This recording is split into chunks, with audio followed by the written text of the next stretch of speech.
When World War I started in 1914, Russians were filled with national pride and united against a common enemy, Germany.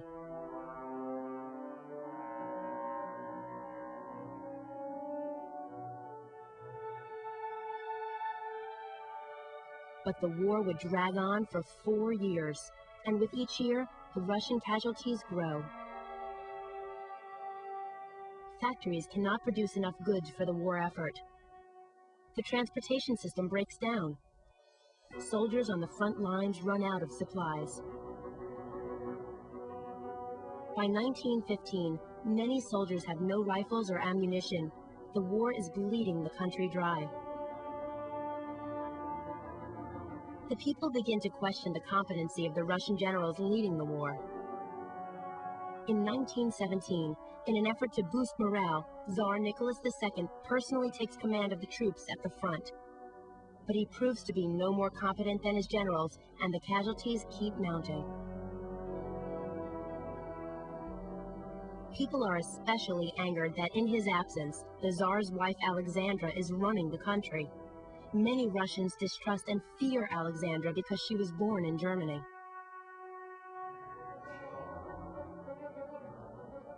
In March 1917, workers in St. Petersburg, renamed Petrograd during the war, go on strike. Continued losses on the front lines and shortages of food and fuel at home bring the Tsarist monarchy to collapse. How did the revolution start?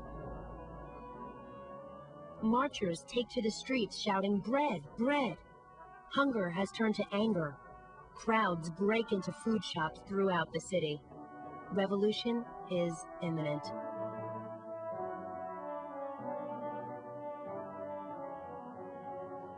But this time, the Tsar's troops do not fire on the crowds. They join them.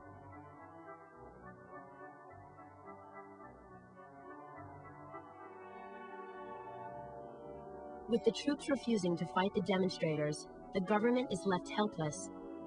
Finally, the Tsar steps down. Crowds cheer as the Duma, the Russian parliament, sets up a temporary government.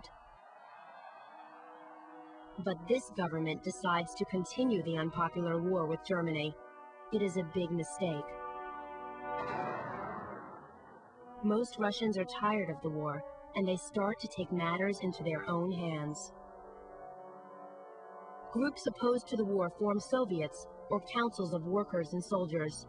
While the Soviets try to work with the new government, the Bolsheviks quickly take charge. Who are the Bolsheviks? The Bolsheviks are a revolutionary party made up of radical socialists and are led by Vladimir Lenin. He promises the Russian people peace, land, and bread. In November 1917, Lenin and his Red Guards, made up of armed factory workers and sailors, attacked the provisional government in Petrograd.